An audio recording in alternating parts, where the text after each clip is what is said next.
Technology का इस्तेमाल अब खारे पानी को मीठा बनाने में भी इस्तेमाल किया जा रहा है। ऑस्ट्रेलिया, इंडिया, ब्राज़ील, अमेरिका और दीगर बहुत से ममालिक ज़मीन के खारे पानी को बेहतरीन तरीके से ज़राअत के लिए इस्तेमाल कर रहे हैं। आइए देखते हैं कि इन्होंने खारे पानी को ज़राअत के लिए इस्तेमाल कैसे किया।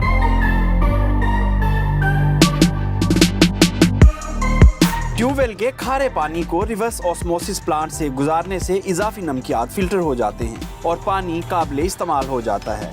ये महंगा तरीका है, मगर हुकूमत के ताउन से प्लांट और इसकी कार्ट्रिज मकामी सतह पर तैयार की जाएं तो इस पर लागत में भी कमी आ सकती है। बोर करने से कबल इलेक्ट्रिक गैजेट से ज़ेरे ज़मीन बेहतर पानी तलाश किया जा सकता है और बोर उसी पॉइंट पर ही किया जाए जहां बेहतर पानी मिले। ड्रिप इरिगेशन सिस्टम के जरिए इजाफी नमकियात को केमिकल ट्रीटमेंट से खत्म किया जा सकता है। इसके अलावा स्प्रिंकल इरिगेशन सिस्टम और सेंट्रल पिवट इरिगेशन सिस्टम के जरिए भी केमिकल ट्रीटमेंट से खारे पानी को मीठे पानी में बदला जा सकता है। ये वो चंद तरीके हैं जो अब दुनिया में खारे पानी को काबिल इस्तेमाल बनाने के लिए इस्तेमाल किए जा रहे हैं। हमारी आबादी बढ़ती जा रही है, जबकि ज़री ज़मीन मुख्तलिफ वजूहात की बिना पर कम होती जा रही है। यानी हमें कम जगह से अब ज्यादा खुराक पैदा करने की जरूरत है और हमारी जमीनों को पहले से ज्यादा जरखेज होना चाहिए। हम आबादी के लिहाज से दुनिया के 5वें बड़े मुल्क हैं, मगर रकबे के लिहाज से हम कहीं 35वें नंबर पर आते हैं।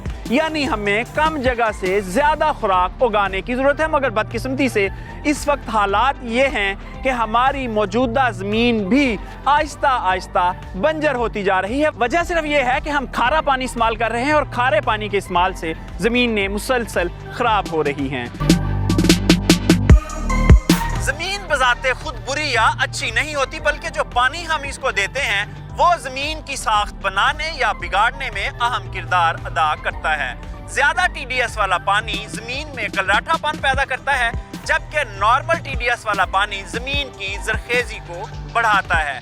आइए देखते हैं कि टीडीएस है क्या और नॉर्मल टीडीएस कितना है, ज्यादा टीडीएस कितना है और कौन सा लेवल खतरनाक हद तक जाता है।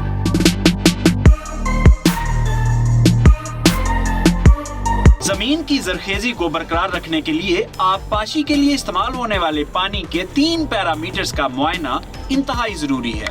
सबसे पहला पैरामीटर पानी की ईसी यानी इलेक्ट्रिक कनेक्टिविटी है, जिसमें ये चेक किया जाता है कि पानी में हल पजीर नमकियात की तादाद कितनी है।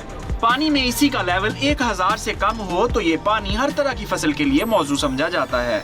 इससे ज्यादा ईसी से जमीन आहिस्ता आहिस्ता कलराठी हो जाती है। दूसरी अहम चीज सोडियम की हल पजीरी का मुआयना करना है। सोडियम की ज्यादती जमीन को सख्त कर देती है। काबिल इस्तेमाल पानी में सोडियम जज़ब करने का रेशो 6 से 10 के दरमियान होना चाहिए। जबकि तीसरी अहम चीज सोडियम बाइकार्बोनेट का लेवल है। सोडियम बाइकार्बोनेट ज्यादा होने से जमीन में कैल्शियम की मिकदार कम हो जाती है, जिससे जमीन सख्त हो जाती है और पानी जज़ब करने की सलाहियत भी कम हो जाती है। सोडियम कार्बोनेट बाकियात की काबिल बर्दाश्त हद 1.2 से 2.5 के दरमियान होती है।